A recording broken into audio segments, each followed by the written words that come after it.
श्रीमान BL वर्मा जी, देवेंद्र कुमार सिंह जी, सचिव सहकारिता, श्री संदीप कुमार नायक जी, NCDC के प्रबंध निदेशक, श्री विजय कुमार जी, अपर सचिव सहकारिता, और देश भर से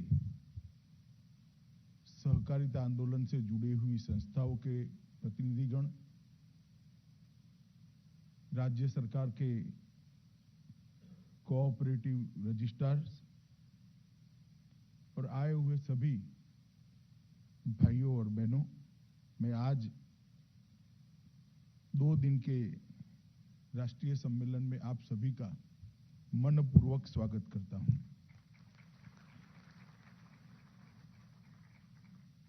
आज यहां पर, जैसा मैंने कहा, राष्ट्रीय स्तर पर काम करने वाली सभी संस्थाओं के अध्यक्ष, प्रबंध निदेशक, भारत सरकार के विभिन्न मंत्रालय जो सहकारिता के काम से जुड़े हुए हैं, सभी मंत्रालय के प्रतिनिधि और 36 राज्य सरकारों के प्रतिनिधि आज यहां पर उपस्थित हैं। और ये दो दिन का सेमिनार नई सहकार नीति, इस पर एक विचार मंथन करने के लिए आयोजित किया गया है। मित्रों, 6 जुलाई 2021 का दिन भारत के सहकारिता क्षेत्र के लिए बहुत महत्वपूर्ण दिन था, क्योंकि सालों से सहकारिता से जुड़े हुए क्षेत्र के सभी लोगों की एक मांग थी कि भारत सरकार सहकारिता के सिद्धांत को मान्यता दे, प्रमुखता से इसके काम को गति देने के लिए एक अलग मंत्रालय का निर्माण करें। कोई न कोई कारणों से ये चीजें टलती जाती थी। अंततोगत्वा 6 जुलाई 2021 को देश के प्रधानमंत्री मोदी जी ने निर्णय लिया और भारत में पहली बार भारत सरकार ने सहकारिता मंत्रालय की स्थापना की। इसके पीछे उद्देश्य बहुत स्पष्ट है। कानून की दृष्टि से देखें तो लगभग 1904-5 से देश में सहकारिता का अस्तित्व है, और उसको अलग दृष्टि से देखें तो हमारे यहां सहकारिता का विचार सदियों पुराना है। हर क्षेत्र के अंदर सहकारिता के सिद्धांतों के आधार पर भारत में काम होता रहा है। परंतु कानून की जब रचना हुई तब से अगर इसको जोड़ ले तो भी लगभग 100-125 साल का कालखंड सहकारिता का भारत में प्रादुर्भाव होने से हो गया। और ये 100-125 साल की यात्रा में एक तो गौरवपूर्ण योगदान भी सहकारिता का रहा,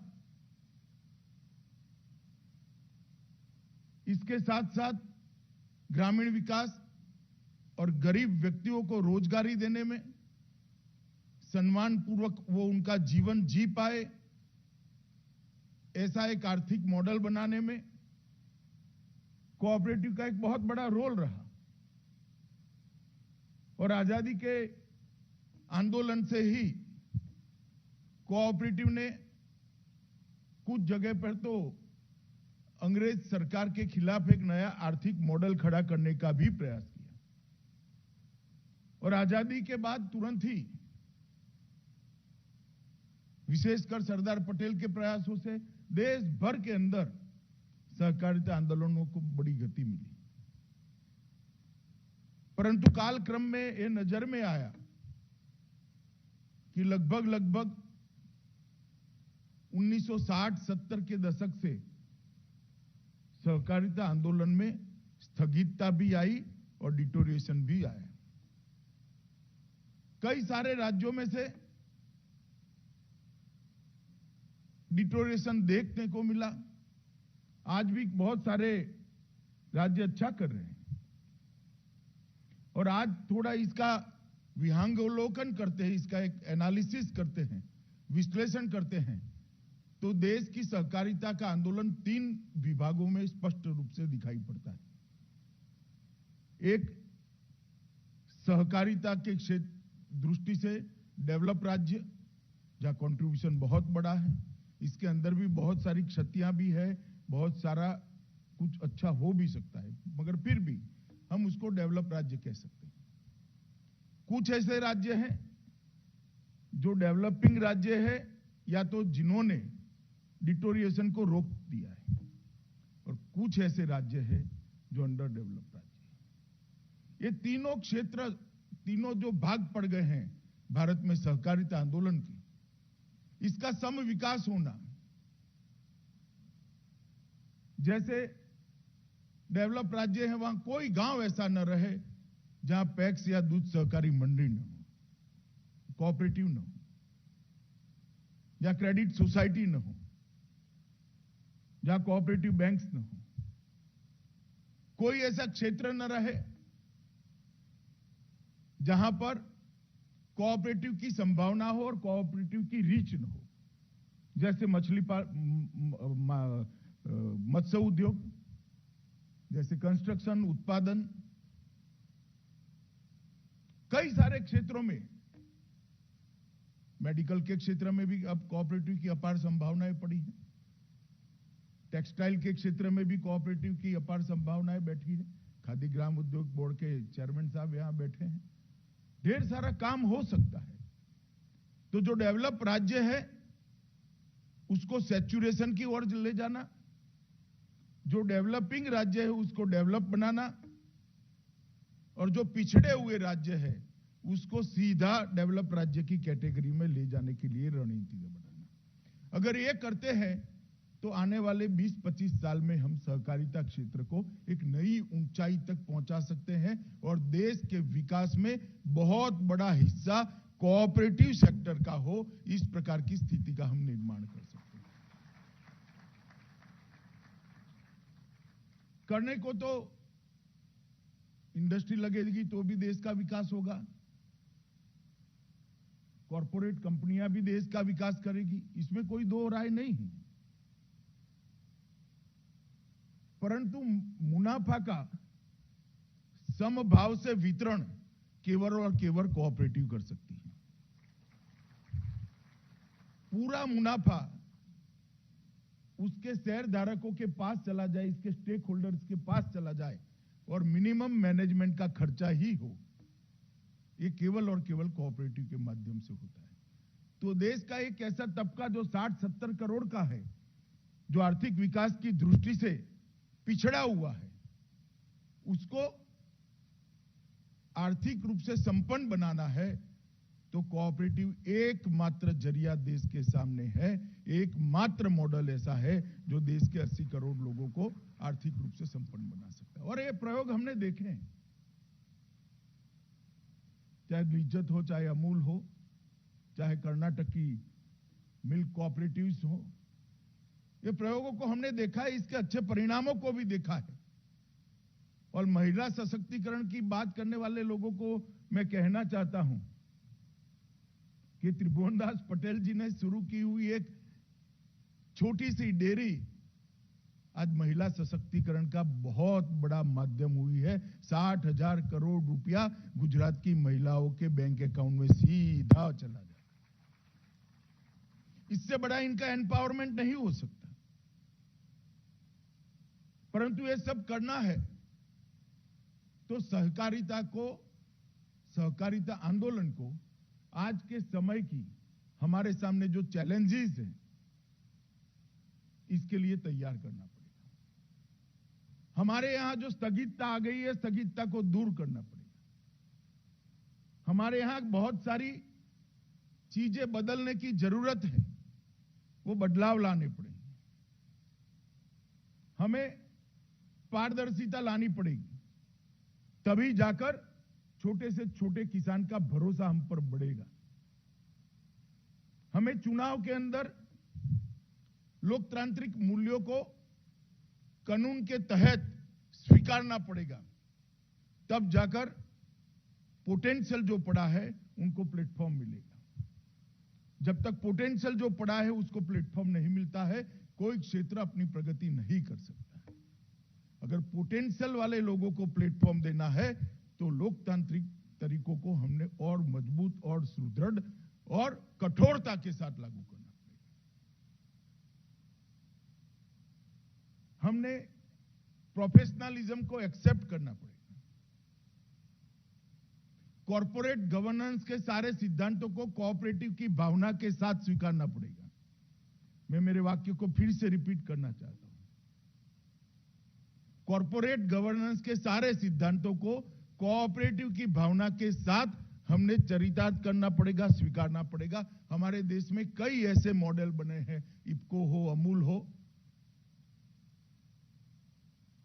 जो चलते तो है कॉर्पोरेट गवर्नेंस के सिद्धांतों के आधार पर, मगर उन्होंने कोऑपरेटिव की भावना को भी अक्षुण्ण रखा है और आज इसी तरह से कोऑपरेटिव के रूप में काम। इस प्रकार के मॉडल हमने खड़े करने पड़े। सहकारी संस्थाओं को कार्यपूंजी के लिए और प्लांट एंड मशीनरी के लिए ढंग से लोन मिल जाए, वर्किंग कैपिटल और प्लांट एंड मशीनरी दोनों का लोन ढंग से मिल पाए, इसके लिए भी हमने इंफ्रास्ट्रक्चर खड़ा करना पड़ेगा। और अभी हमारे एमडी एनसीडीसी ने कह दिया कि एक नए लेजिस्लेशन की जरूरत है। ये इनका निजी विचार है, भारत सरकार इससे इत्तेफाक नहीं करती। मैं बहुत स्पष्ट करना चाहता हूं, हमारे संविधान के अंदर जो स्थिति है वो हमारे लिए बाधक नहीं है। स्टेट और सेंट्रल दोनों का सब्जेक्ट बनाया हुआ वो ठीक ही है। Multi state cooperative society centre देखेगा और स्टेट की कोऑपरेटिव सोसाइटी को स्टेट देखेगा, इसमें कोई बदलाव की जरूरत नहीं। मगर राज्यों के कानून के अंदर संवाद से समानता नहीं लाई जा सकती क्या? हम अगर कोऑपरेटिव के सिद्धांत को एक्सेप्ट करते हैं तो राज्यों के कानूनों के अंदर संवाद कर समानता लानी पड़ेगी, तभी सभी राज्यों की कोऑपरेटिव को हम एक समान बल दे पाए। और इस संवाद की प्रक्रिया मैं मानता हूं मेरे मंत्रालय की जिम्मेदारी है, सभी राज्यों के साथ कोऑर्डिनेशन कर संवाद कर एक साझा मसौदा बनाकर एक बहुत बड़ा राज्यों की विधानसभाओं के सामने हम एक मसौदा रखें सहकारी कानून के अंदर बदलाव करने का। और मैं मानता हूं यह हो सकता है, क्योंकि सहकारिता शब्द ही सह और कार्य, ये दो शब्दों की एक साथ मिलने से हुआ है। इसकी व्युत्पत्ति में पीछे जाते हैं तो बहुत सारी चीजें निकलती है, मगर आज मैं इसकी टेक्निकलिटी में नहीं जाना चाहता। एक साथ काम करने से सारे इश्यू पर हम काम कर सकते हैं। मैं इसलिए आग्रह से कहना चाहता हूं कि जो लोग भी सुझाव दें, हमारे संवैधानिक प्रावधान के बेसिक्स पर छेड़खानी नहीं करनी चाहिए। केंद्र और राज्य दोनों का यह विषय रहना चाहिए। मल्टी स्टेट कोऑपरेटिव सोसाइटी वो केंद्र का विषय है, सहकारी संस्था राज्य का विषय है। और 97वें संविधान संशोधन ने जो स्थिति की है, मुझे लगता है कि कोऑपरेटिव की चैलेंजेस को पहुंच पाने के लिए बहुत पर्याप्त है। हमारी विभिन्न पंचवर्षीय योजनाओं में भी सहकारी समितियों, सार्वजनिक क्षेत्र और प्राइवेट क्षेत्र के लिए संतुलन बनाने के लिए सुझाव दिए हैं, मगर दुर्भाग्य की बात है कि सुझावों पर से अभी किसी ने फाइल पर से धूल को भी हटाने का काम नहीं किया। जस के तस पड़े हैं। मोदी जी ने मंत्रालय बनाने के बाद इस पर काम शुरू हुआ है। 4 पंचवर्षीय योजनाओं में इस पर डिटेल चैप्टर लिखे गए हैं, मगर दुर्भाग्य से इस पर कोई काम नहीं हुआ। मैं आपको आश्वस्त करना चाहता हूं कि ये काम निश्चित रूप से होगा। मैं जब कह रहा हूं कि नई सरकारी नीति की आवश्यकता है, उस वक्त हमें कोई अपराध भाव से या लघुता ग्रंथि से अपने परफॉर्मेंस को देखने की जरूरत नहीं है। देश में लगभग आज 8,55,000 कोऑपरेटिव अच्छे चल रहे हैं। 8,55,000 कोऑपरेटिव, 1,77,000 क्रेडिट सोसाइटीज चल रही हैं। अन्य 7 लाख सहकारी समितियां चल रही हैं। 17 राष्ट्रीय स्तर के सहकारी संघ हैं। 33 स्टेट कोऑपरेटिव बैंक्स हैं। 63,000 से ज्यादा एक्टिव पैक्स हैं। पैक्स के अंदर समाहित गांव लगभग सारों को समाहित कर लिया गया है और 12 करोड़ से ज्यादा रीच है हमारी, 12 करोड़ से ज्यादा सदस्य है और लगभग 51% गांवों में आज कोऑपरेटिव की प्रेजेंस बनी हुई है। ये बताता है कि हमारा काम कितना सरल है। इतनी मजबूत नींव पर एक इमारत खड़ी करनी है। धीरे हमारी पॉलिसी, हमारे कार्यकलाप और जरूर पड़े तो कानून भी जो कालबाह्य होता जा रहा है उसको हमने सोच विचार कर बदलना पड़ेगा। और देश के विकास में ढेर सारा योगदान कोऑपरेटिव्स का है। एग्रीकल्चर फाइनेंस में लगभग 25%, उर्वरक वितरण मतलब खाद का वितरण 35%, खाद का उत्पादन 25%, चीनी का उत्पादन 31%, दूध की खरीदी और उत्पादन और मार्केटिंग करीब 25%, गेहूं की खरीदी 13%, धान की खरीदी 20% और मछुआरा मतलब मछली उत्पादन 21%। ये बड़ा स्ट्रॉन्ग बेस है हमारे पास। इस बेस को हमने इस पर एक बहुत बड़ी इमारत बनानी है। जो हर्डल्स दिखाई पड़ते हैं इसको नए प्रावधान कर नई नीति बनाकर और सामंजस्य बिठाकर हटाना है। और ये तभी हो सकता है कि आज की सभी रिक्वायरमेंट्स को पूरा करने वाली, सभी जरूरियातों को पूरा करने वाली समग्रता से एक सहकारी नीति बनाई जाए। इसलिए सहकार मंत्रालय के गठन के दूसरे ही दिन मैंने एक बैठक में उस वक्त जो सचिव थे उनके सामने एक विचार रखा था।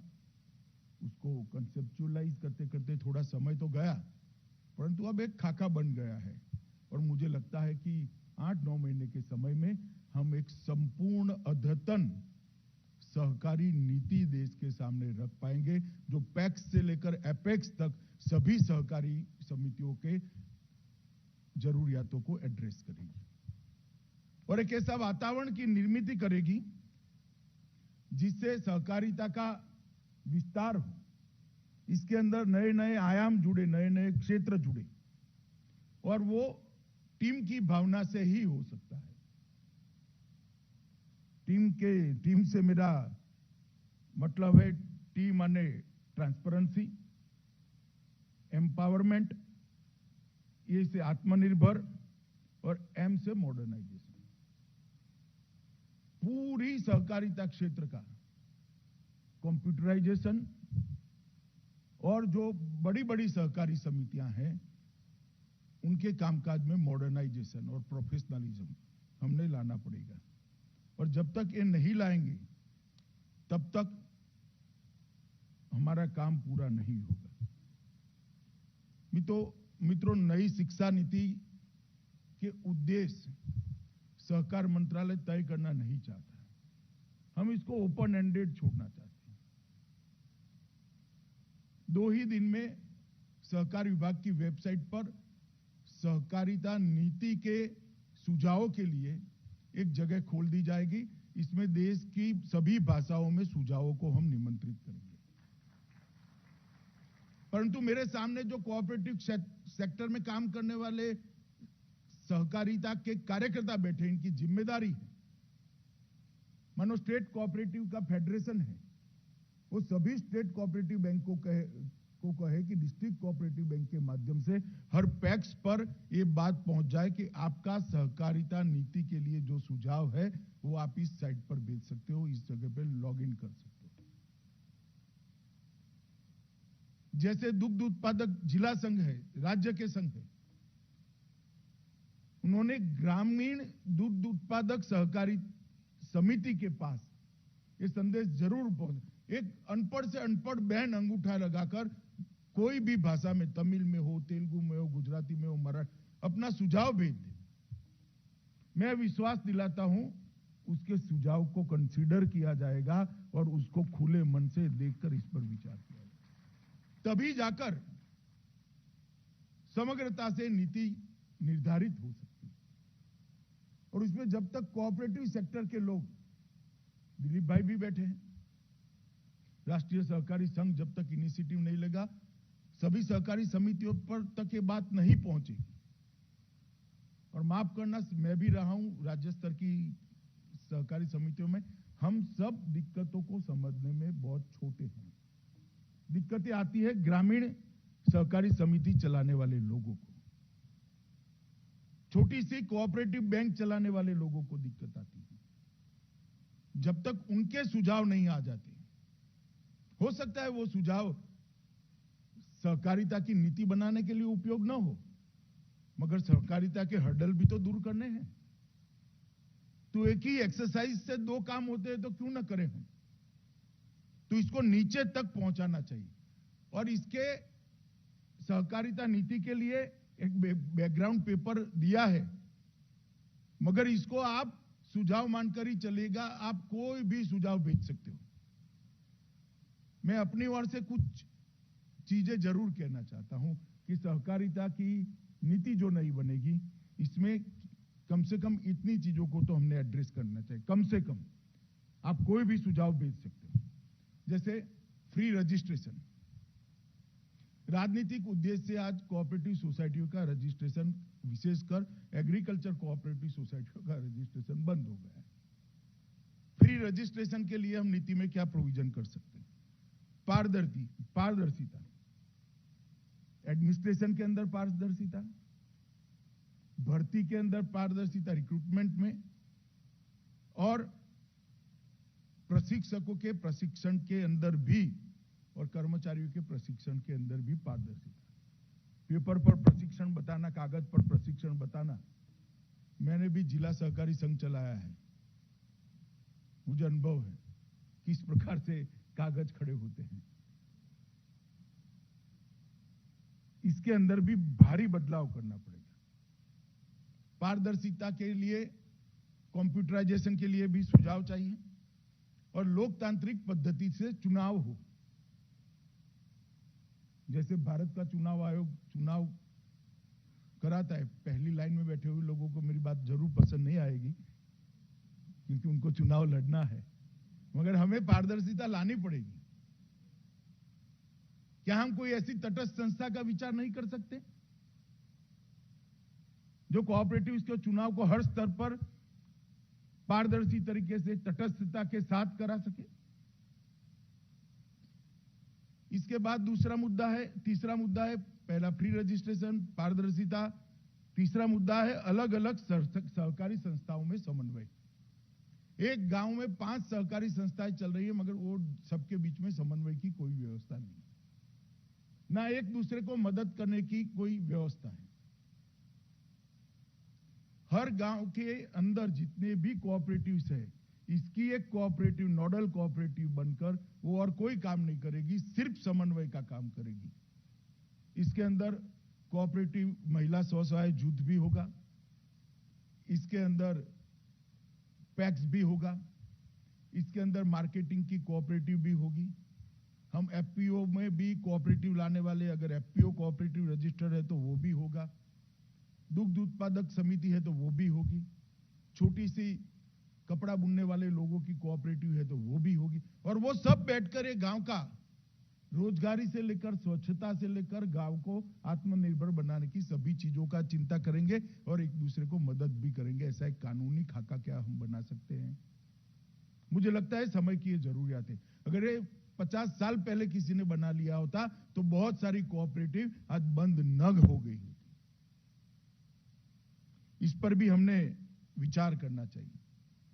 चौथा बिंदु है राज्यों के कानूनों के बीच में संवाद से समानता लाने का प्रयास करना। राज्य का कोऑपरेटिव कानून एक्सक्लूसिवली राज्य की विधानसभा का अधिकार है, इसमें हम कोई हस्तक्षेप नहीं करना चाहते, परंतु संवाद कर कर, समन्वय बनाकर और सहमति से कानून के बीच में समानता लाए बगैर कोऑपरेटिव लंबा नहीं चल सकती।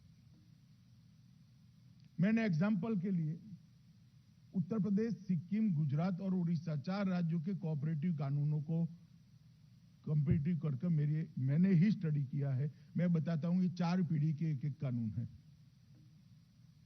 4 पीढ़ी के। अब नहीं चल सकता। 1950 का कानून 2022 में कैसे चल सकता है? इसको बदलना पड़ेगा, मगर इसके लिए संवाद और समन्वय और फिर सहमति और फिर बदलाव, ये प्रक्रिया लंबी जरूर है मगर बहुत जरूरी है। कोई चीज थोप कर नहीं की जा सकती, इस पर हमने विचार करना पड़ेगा।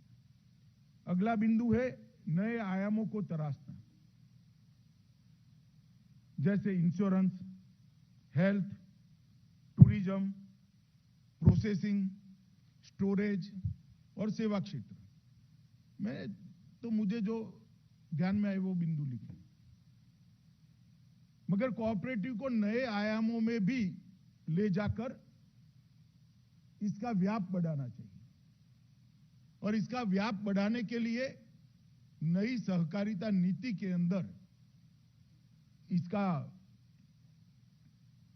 हमने व्यवस्था करनी पड़ेगी, प्रोविजन भी करना पड़ेगा। इसके बाद में छठा बिंदु है हर गांव तक रीच पहुंचाना। मैं आज इतने सारे कोऑपरेटिव सेक्टर के दिग्गज बैठे हैं, मैं सबको कहना चाहता हूं कि मोदी जी ने कहा है कि अमृत महोत्सव के वर्ष के अंदर हर क्षेत्र ने अपना एक लक्ष्य तय करना चाहिए। क्या हम लक्ष्य तय कर सकते हैं कि आज हम 75वें साल में है आजादी के, 85 साल होते होते देश के हर गांव में दूध उत्पादक मंडली और पैक्स जरूर होंगे।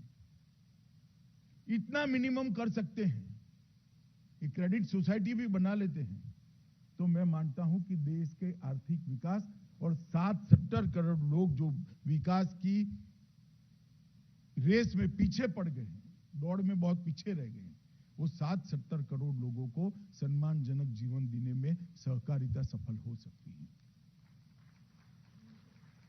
तो गांव तक हमारी रीच पहुंचानी होगी। निष्क्रिय पैक्स को सक्रिय बनाने के लिए या तो इसको लिक्विडेशन में ले जाकर नए पैक्स की रजिस्ट्रेशन की परमिशन देने के लिए राज्यों ने इनिशिएटिव लेने पड़ेंगे, या तो उसको पुनर्जीवित करो एडमिनिस्ट्रेटर रखकर, थोड़ा सहायता देकर, या तो फिर लिक्विडेट ही कर दो और नई समिति बनाओ। स्थगितता नहीं कर सकते। हर गांव के अंदर रीच बढ़ाना, ये हमारी नई पॉलिसी का लक्ष्य होना चाहिए। गांव को आत्मनिर्भर और मजबूत बनाना भी हमारा सहकारिता नीति का लक्ष्य होना चाहिए। किसान की आय 2 गुना करना भी सहकारिता नीति का ही लक्ष्य होना चाहिए, और सभी प्रकार की सहकारिता की संस्थाओं को आर्थिक रूप से मजबूत बनाने के लिए भी सहकारी नीति में इसका प्रावधान होना चाहिए। मैं एक आउटलाइन रख रहा हूं आपके सामने, कोई मर्यादा नहीं रख रहा हूं, ये सीमा नहीं है, सोचने के लिए बिंदु है। इसके अलावे भी सारे सुझावों का स्वागत है, परंतु एक परिपूर्ण और आज के समय के लिए उपयुक्त सहकारिता नीति अगर हम बनाते हैं, तो मैं मानता हूं कि मोदी जी के $5 ट्रिलियन के जो इकोनॉमी का लक्ष्य है और किसानों की आय 2 गुना करने का लक्ष्य है, हम उनकी अपेक्षा से कई गुना ज्यादा योगदान देश के अर्थतंत्र में कर सकते हैं। और ये स्पिरिट के साथ यहाँ राष्ट्रीय सहकारी संघ के अध्यक्ष जी बैठे हैं, ये स्पिरिट के साथ हर जिले में तय किए हुए कोऑपरेटिव के हमारे आंदोलन के नेताओं को जाना पड़ेगा, उनको इकट्ठा करना पड़ेगा, इसके अंदर नई आशा का संचार करना पड़ेगा, निराशा को दूर कर आशा का संचार करना पड़ेगा, उनकी गतिविधियों में प्राण फूंकना पड़ेगा, तब जाकर ये हो सकता है। सिर्फ सरकार के नीति बनाने से नहीं होगा। और मैं आप लोगों को विश्वास दिलाता हूं, कोऑपरेटिव क्षेत्र के कार्यकर्ता के नाते मैं भी कंधे से कंधा मिलाकर आप लोगों के साथ पूरी मेहनत करने के लिए तैयार हूं। हमारा बेस बन चुका है, अब कुछ समय के अंदर आप क्षेत्र की ये सब नए विभाग की गतिविधियों को बहुत स्पीड के साथ देखेंगे। परंतु ये स्पिरिट को दिल्ली के इस सभागार में, डीआरडीओ सभागार में भाषण देने से नहीं हो सकता, इसको नीचे तक, पैक्स तक पहुंचाना, पैक्स के मेंबर तक पहुंचाना, तभी जाकर ये हो सकता है। आज परिचर्चा के 6 विषय लिए गए हैं, जिसमें मुख्यत्वे कानूनी ढांचा, नियामक नीति, परिचालन की बाधाएं, केंद्रीय रजिस्ट्रार और राज्य रजिस्ट्रार के साथ संवाद और समन्वय। दूसरा विषय है सहकारी सिद्धांतों और लोकतांत्रिक सदस्य नियंत्रण, पारदर्शिता, लोकतांत्रिक नियमों का पालन। तीसरा विषय है बुनियादी ढांचे को मजबूत करना, इक्विटी के आधार को मजबूत करना, विविधीकरण, उद्यमिता को बढ़ावा देना, ब्रांडिंग, मार्केटिंग की नई योजना बनाना और टेक्नोलॉजी को एक्सेप्ट करना, स्वीकारना, क्रेडिट गारंटी फंड ट्रस्ट की निर्मित करना। चौथा विषय है प्रशिक्षण, शिक्षा का आदान प्रदान और सदस्यों के प्रशिक्षण की व्यवस्था को नीचे तक पहुंचाना। और पांचवा विषय है नई सहकारी समितियों की रचना और उसको बढ़ावा देना। और छठा विषय बनाया है आज के ये 2 दिन के परिसंवाद का, सामाजिक सहकारिता को बढ़ावा देना। मगर 6 के 6 विषय मैंने जो शुरुआत में 8 बिंदु कहे हैं, 9 बिंदु कहे, 9 बिंदु में समाहित है। और इस पर चर्चा करते करते नई बातें जो आ सकती है उसको हम एक्सेप्ट करेंगे। मैं बड़ी आशा के साथ आज यहाँ पर आया हूँ मित्रों। ये 2 दिन का परिसंवाद हमारे लोगों ने संपूर्ण सहभागिता के साथ करना चाहिए, और इससे जो विचार मंथन के बाद अमृत निकलेगा, एक नई नीति बनाएगा। इसको हम सार्वजनिक भी करने वाले हैं। मेरा तो आग्रह है कि पैक्स से भी सुझाव आने चाहिए, ग्रामीण दूध उत्पादक मंडली से भी सुझाव आने चाहिए, तभी जाकर ये सर्वस्पर्शीय, सर्वसमावेशक सहकारिता नीति बन सकती है और आज की जरूरियातों को हिसाब से सहकारिता नीति बन सकती है। मुझे पूरा भरोसा है हम सब साथ में मिलकर सहकारिता क्षेत्र से मोदी जी की जो अपेक्षाएं हैं वो पूरा करने में सफल होंगे और सहकारी क्षेत्र एक तीसरा मॉडल आर्थिक विकास का निश्चित रूप से बनेगा, इसका मुझे भरोसा है। आप सबका साथ, आप सबका सहकार भी चाहिए और ये 2 दिन के कार्यक्रम में आप सभी लोग मनोयोग से भाग ले, ऐसी विनंती कर मेरी वाणी को विराम देता हूं। वंदे मातरम।